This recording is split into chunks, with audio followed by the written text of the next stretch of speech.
Bonsoir et bienvenue dans cette nouvelle édition. La rédaction accueille ce soir Sophie Huvet, chargée du développement au sein du groupe Kwezi. Sophie, bonsoir. Bonsoir Amina. Il sera question avec vous de la place qu'est en train de prendre le groupe Kwezi dans les médias à Mayotte. Nous y reviendrons plus amplement dans ce journal, mais avant, voici les titres de ce vendredi 17 octobre.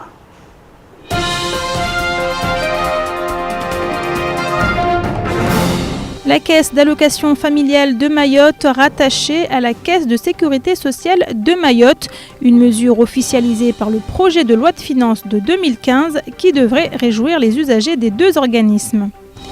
Sensibiliser la jeunesse sur le tri des déchets, voilà l'objectif de la journée organisée aujourd'hui par l'association des femmes leaders en collaboration avec Éco-Emballage, les précisions dans ce journal. Et enfin, le SMIAM, c'est fini, du moins théoriquement, une dissolution votée à l'unanimité par les maires, mais sur le terrain, l'ombre de la structure plane toujours sur certains chantiers.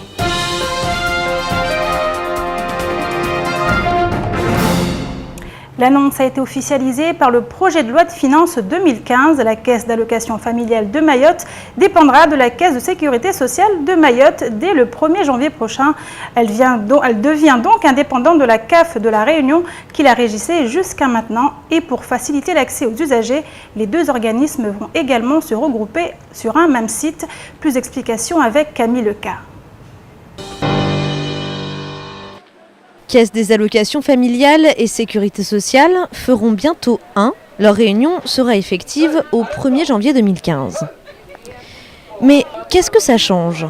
Premier point, la facilité d'accès pour les milliers d'usagers. Les services de la CSSM, aujourd'hui situés près de la place de l'Ancien Marché, et ceux de la CAF, à Kaweni, seront rassemblés dans des locaux communs.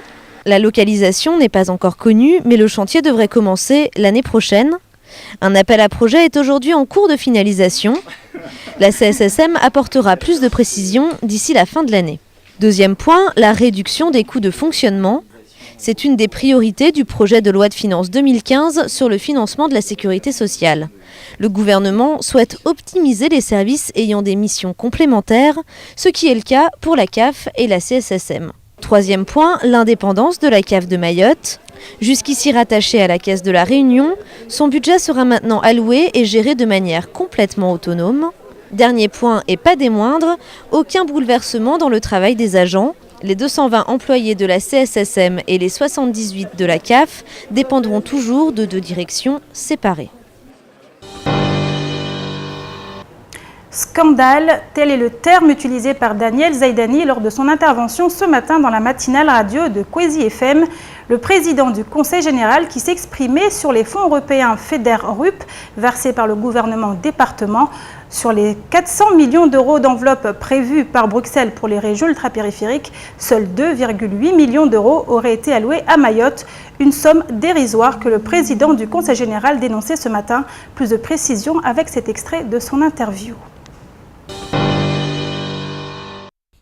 2,8 millions d'euros. Alors, moi je veux bien qu'on me dise, nous aimons Mayotte, nous sommes pour Mayotte français, nous sommes pour le développement de Mayotte, alors mettez l'équité entre Mayotte et les autres régions ultrapériphériques. Lorsqu'on dit qu'on a un sentiment d'être des Français de seconde zone, c'est ça la traduction. Si aujourd'hui, le droit commun, si le gouvernement veut dire que Mayotte est un département comme les autres, si les Mahorais ne sont pas des Français de seconde zone, alors que Mayotte ait le bénéfice des 44 millions d'euros dans le cadre du RUP FEDER. Et là, je dirais bravo au gouvernement, bravo au ministre de l'Outre-mer et bravo au Parti socialiste. Koungou sort la tête haute du redressement. Après une analyse précise de la Chambre régionale des comptes, il apparaît que les comptes de la commune enregistrent un excédent de plus d'1 million d'euros. Une bonne nouvelle pour la ville qui souffrait d'un déficit budgétaire de plus de 4 millions d'euros il y a encore 3 ans.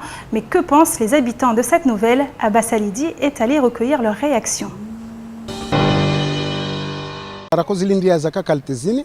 be leo alhamdulillah rabbil alamin arshindri rende mbio tuta hawi komini yonzima watu wande mbio tuta arshindri vote mera ilo kamba ne waye karakom lindili ambazo stuka kaltezo be mana watu waloba pia kohira tumba ule mera tiri mera ilomba ne nifu yake shindi binga mera basi alhamdulillah rabbil alamin Mwenyezi Mungu amba maarifa na ziankiliza he na zitongo pia ata uvumoja ukirimba ikomini rengelea hasitongo pia rahana wao wakawajiketi samba wasomo tawapara ama nekabwashtatongo moja ilo kamba nede ya fanyishia que nous souhaitons aujourd'hui pour notre maire de la commune en tant que population. Donc nous souhaitons que le maire puisse faire le nécessaire. Il y a beaucoup de populations qui n'ont pas, par exemple, qui n'ont pas de l'eau, par exemple. Donc j'aimerais bien que le maire puisse faire aussi le nécessaire pour que ces gens-là puissent vivre vraiment dans de bonnes conditions. Mwenyezi Mungu kama Mwenyezi Mungu avenze Mungu amjalie kibala nzuri afanye jitihadi angalie harimo ikomine hemalago yo sita sijio matano afanye jitihadi ataikamba abwezi hazi abwina kwa kila mwana pare aliyo amba harimo tambu wakazi bahanu wakitsomba wasukisi harimo tambu afanye jitihadi ata ashinde abutowe heuni wanadamu wastaambihe. Les maires ont voté à la quasi-unanimité pour la dissolution du SMIAM, mais officiellement rien n'est encore acté. En parallèle, un syndicat intercommunal est en cours de création pour continuer les missions du SMIAM, un syndicat dont les missions sont réduites aux constructions scolaires. Reportage Shakil Essouf et Fred Souleymana. Dissous ou pas, le SMIAM avait lancé plusieurs travaux de construction d'écoles, les travaux ayant été abandonnés pendant le mandat de l'ancienne équipe. Aujourd'hui, la plupart des chantiers ont été repris. La nouvelle présidente espère le soutien de l'État afin de continuer les efforts fournis depuis. Les maires ont pris une délibération pour dissoudre le SMIAM, mais bien sûr en parallèle, on crée notre syndicat intercommunal qui aura comme vocation de construire les écoles. Aujourd'hui, la légitimité, c'est quoi? Aujourd'hui, nous continuons quand même à travailler.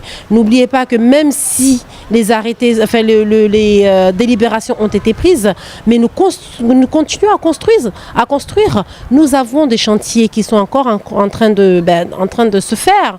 Après 35 ans d'existence, le SMIAM se concentre aujourd'hui sur le lancement du nouveau syndicat intercommunal, un syndicat qui aura pour unique mission de construire les écoles.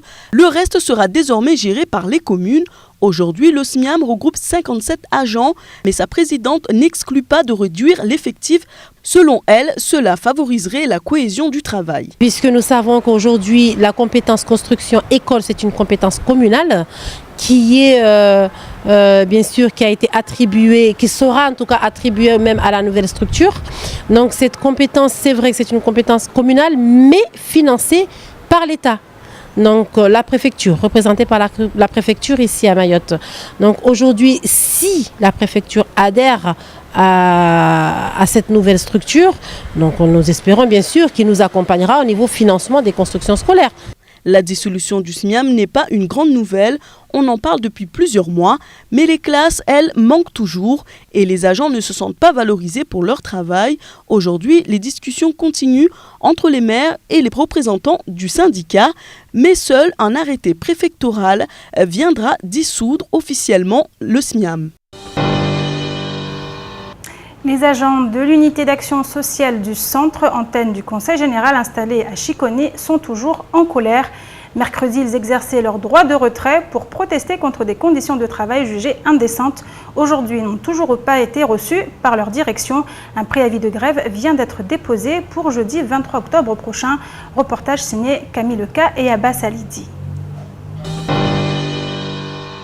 Ils l'avaient promis, si leur direction n'ouvrait pas les négociations pour améliorer leurs conditions de travail, les agents de l'action sociale du centre appelleraient à la grève.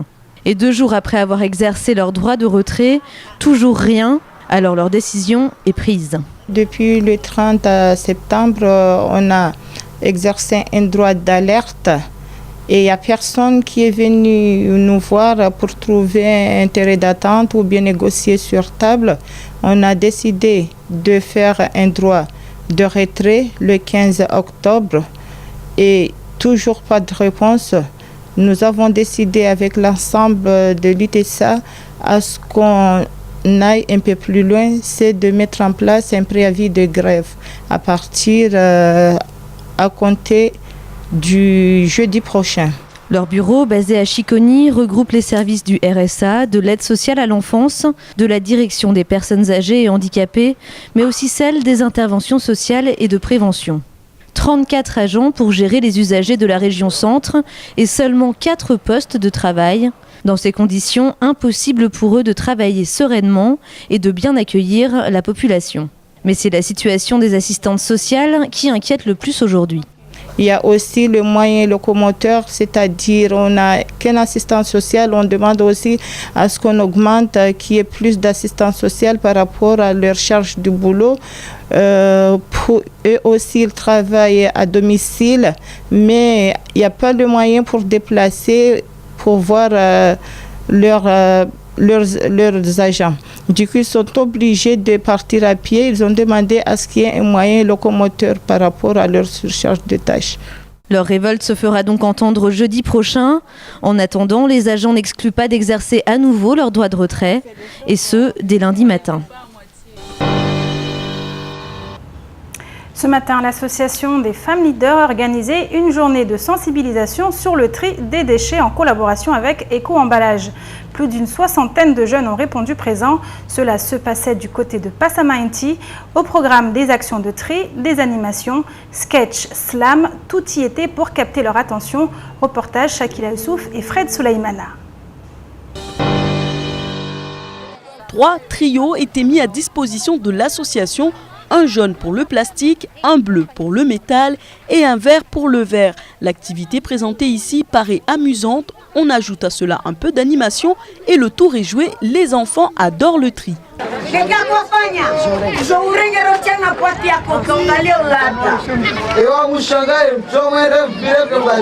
L'objectif de notre sketch, c'était de faire comprendre au peuple mahorais que les déchets, il y a des poubelles qui sont mises en place dans toutes les communes, qu'il faut les trier dans chaque différente poubelle parce que il y a les mangroves qui meurent et l'île devient sale. Et les rivières, ça coule, les mamans, quand elles vont là-bas, elles jettent tout et ça descend dans les mangroves, les poissons, ils meurent quoi.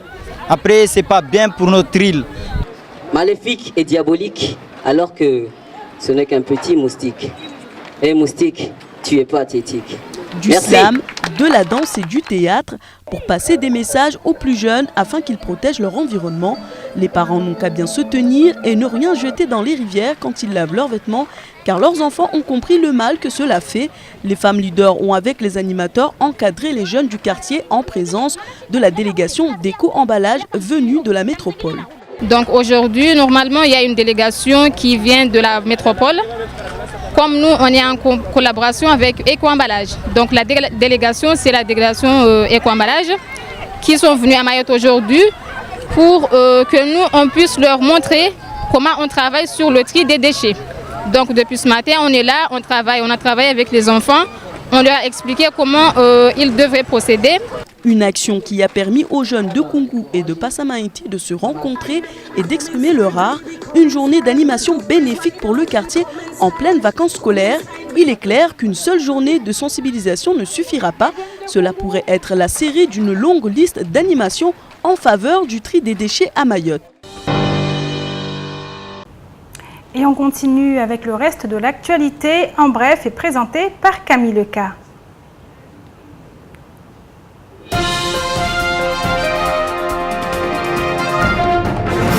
Le conflit continue à la Sodifram. Après l'annonce de la validation des licenciements de 5 salariés délégués syndicaux, une manifestation s'organise pour le 3 novembre prochain. Le secrétaire départemental de Force ouvrière, Elan Zizamidou, a lancé un appel à mobilisation afin de rallier les autres organisations syndicales de l'île à la cause. Il est en déplacement à Paris à partir de demain et pour une semaine. Il a déjà rendez-vous avec les représentants nationaux de différents syndicats pour porter ses revendications. Il y a eu de nouveaux débordements ce midi à Kaweni au niveau de la Poste. La police, qui effectuait une opération de vérification de domicile concernant 3 jeunes interpellés la veille dans une histoire de vol et de recel, a été victime de jets de pierre. Le grand frère de l'un des 3 suspects, accompagné d'un groupe de jeunes du quartier, ont ensuite mis en place un barrage de poubelles au niveau du Havana Café. Alertés par le gérant du bar, les forces de l'ordre ont vite mobilisé des renforts. Le blocage aura duré moins d'une demi-heure. Le frère du suspect, à l'initiative des débordements, est activement recherché. Mais selon la direction de la police, il devrait être rapidement interpellé.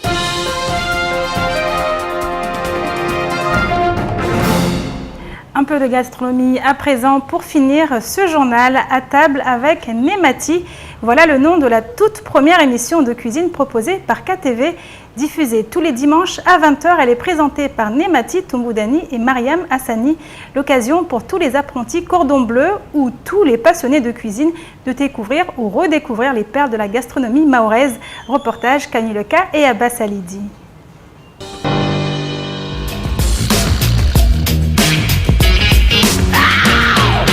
Ouvrez grand vos papilles, car pour cette nouvelle saison sur KTV, on a mis les petits plats dans les grands.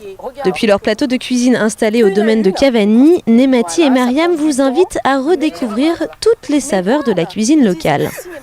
Une cuisine qui n'a rien à envier aux gastronomies les plus reconnues.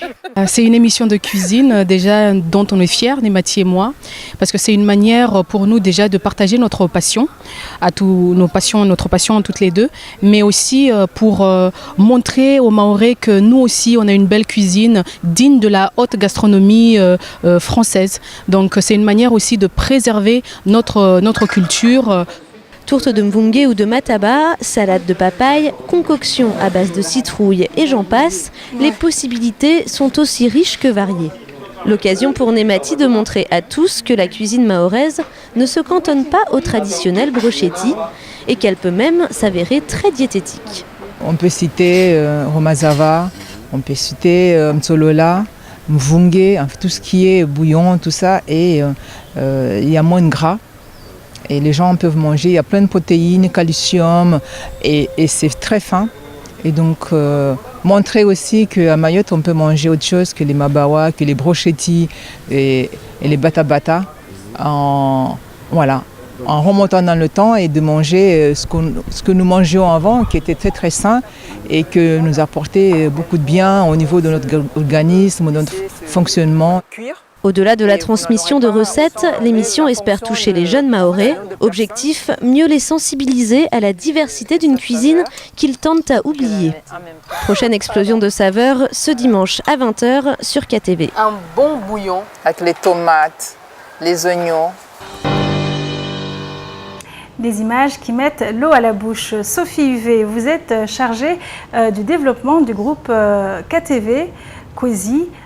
Une nouvelle émission, est-ce que Kwezi en ce moment, on voit que ça bouge beaucoup, est-ce que c'est parti pour continuer ?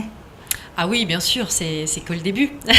C'est que le début, puisque là, on est dans la saison audiovisuelle 2014-2015. Et c'est clairement, en fait, la ligne de conduite du groupe Kwezi en général, et principalement là de KTV, c'est les nouveautés, puisque en fait, maintenant, on a réussi à asseoir, en fait, un petit peu une programmation, une équipe technique, des directs, puisque l'année 2013-2014 a été l'année des directs. Donc maintenant, on est un petit peu dans quelque chose de positionné et un petit peu plus... On rentre dans une nouvelle phase. Voilà, on rentre dans une nouvelle phase qui nous permet maintenant de faire du développement, de travailler sur de nouvelles émissions et surtout des émissions qui sont vraiment en lien avec les Mahorais, les Mahoraises, puisque ce sont des choses qui ont été plébiscitées par eux. Et on voit que Kwezi, en fait, on peut dire que c'est le groupe qui ose avec des programmes quand même, beaucoup d'humour, des programmes axés sur ce qui se passe vraiment à Mayotte, sans langue de bois, on peut dire. C'est ça, alors c'est vraiment impulsé par la personne qui a créé ce groupe que tout le monde connaît, Patrick Millan, qui c'est pour lui sa ligne de conduite et qui répète assez souvent, c'est on ose, on peut ne pas toujours se prendre au sérieux, maintenant l'information est sérieuse et surtout on ose, on se lance des défis, des choses qui nous semblent peut-être compliquées, qui nous semblent peut-être même nous au quotidien dire mais comment on va faire ? Eh bien non, tout est possible et on y arrive, on trouve toujours les moyens pour le faire. Donc Kwezi TV, le groupe Kwezi, c'est la télé et la radio. Alors il y a du chemin qui a été fait depuis. Hein. Oui, alors précision, ce n'est pas que la télé, la radio, puisque on a également le journal. C'est vrai que ça s'appelle France Mayotte Matin, donc on assimile peut-être moins la presse écrite au groupe, mais le groupe Kwezi, c'est la télé avec KTV, la radio avec Kwezi FM 106.9, le journal avec France Mayotte Matin et très prochainement le site internet l'infokwezi.fr. Et depuis le début, en fait, Kwezi, ça a commencé comment ? pour ceux qui ne connaîtraient pas l'historique. Kwezi, c'est Kwezi FM, comme tout le monde connaît, avec des personnes, une personne, Patrick Mian et son équipe, qui avait envie de développer en fait un média privé à Mayotte, puisque il n'existait pas. Et en fait, on peut dire que donc KTV est né en 2011. 2011 d'abord sur le satellite, 2012 la TNT. 2013, on assoit l'ensemble avec le lancement des directs et on est dans la phase 2014. Donc vous voyez qu'en 4 ans, en fait, le groupe s'est bien positionné, avec France Mayotte Matin également, qui aujourd'hui est le seul et unique quotidien presse papier, si on prend au niveau du papier, puisqu'il est distribué tous les jours, vendu dans la rue. Mais on a également les abonnements numériques qui ont pris vraiment une ampleur considérable depuis les 2 dernières années. Et Kwezi, partenaire de nombreux événements, on l'a vu récemment, culturels, sportifs. C'est un parti pris ? Oui, c'est un parti pris. C'est surtout en fait le fait d'être au cœur de la vie locale. C'est vraiment l'objectif. On est et ça c'est aussi quelque chose au niveau de l'équipe qu'on se dit tous les jours, c'est qu'on est un média local. On n'a aucune on n'a pas de prétention au-delà, même si on veut au plus être qualitatif, donc on s'améliore de jour en jour, d'année en année, et c'est vrai que comme on le dit aussi souvent, c'est plus qu'un groupe, c'est une équipe, et je pense que les efforts qui sont faits au quotidien par cette équipe, c'est aussi la fierté de cette équipe pour donner tous les jours de l'info, du divertissement aux Mahorais. Les derniers programmes, enfin les nouveaux programmes annoncés pour cette saison, ou alors déjà diffusés? Oui, alors on a déjà eu, pour ceux qui suivent la grille des programmes au niveau de la télé principalement, mais on travaille aussi beaucoup le cross-média. Donc le principe du cross-média, c'est d'être en direct à la télé et à la radio. Donc on a la grande nouveauté qui est la matinale, qui est quand même l'émission phare de Kwezi FM, la matinale de Kwezi FM, qui est maintenant en direct à la télé tous les matins de 6h30 à 8h. Donc là, on peut voir maintenant Patrick, Flo, Sam et Momo qu'on ne voit pas encore, mais peut-être on trouvera une astuce pour réussir à le voir à un moment donné. On peut les voir maintenant déconner et en même temps donner l'information tous les matins, et c'est vraiment une émission phare. On peut dire que tous les matins dans les voitures, je crois que plus d'une voiture sur 2 écoute aujourd'hui Kwezi FM. On a également une émission sport qui était très très attendue, parce que celle-là on nous l'a demandé, ce qui est K-Sport. Voilà, K-Sport, tous les lundis soirs à 20h, qui est présenté par Khaled, et avec JN qui est à la commande technique, on va dire, donc un duo qui sillonne un petit peu l'île pour les émissions. On a effectivement l'émission de cuisine en fait qui vient d'arriver, donc avec à table avec Nemati, qui avait axé sur la cuisine mahoraise, encore tout à fait des Mahorais. Exactement. On a également les mercredis soirs. En fait, les mercredis soirs, c'est vraiment dédié au magazine. Donc là, c'est Jour de Mag qui est composé de 4 magazines de 13 minutes, avec les bons plans d'Ornella qu'on avait déjà vu un petit peu l'année dernière, mais qui se renforcent parce qu'ils ont eu un très très bon succès. Et là, on met en avant vraiment en fait des petites entreprises locales, des actions, des initiatives, des bons plans. Voilà, tout, que ce soit au niveau des femmes, que ce soit au niveau des hommes, des jeunes, des ados. Donc Ornella en fait. Voilà, exactement. Et Ornella essaie tout pour vous. Donc voilà, vous pouvez regarder. Ensuite, on a Allociné qui nous permet avec le cinéma Alpaggio en fait de redéfinir à chaque fois toute la programmation du cinéma. Donc là, on est aussi sur du local. Et on retrouve, alors on nous l'a aussi beaucoup demandé, donc on l'a remis, les saisons de 100% Mayotte. Voilà, il y en a aussi beaucoup qui nous demandent d'en faire des nouveaux, mais déjà on rediffuse les différentes saisons. Et puis une émission qui est un petit peu plus fun, qui est basée sur toutes les activités nautiques, parce qu'on a des partenariats aussi avec d'autres chaînes privées au niveau des dom-tom, mais pas seulement. Donc là on a des émissions qui nous viennent de la Guadeloupe, mais on en aura d'autres qu'on va tourner à Mayotte, spécifiquement sur les activités fun en fait du moment. Et ensuite on a plein d'émissions, toutes celles qui sont encore en programmation, comme Studio 101, comme Face à la rue. On a également une émission qui cartonne, qui est bien sûr les danses traditionnelles le jeudi soir.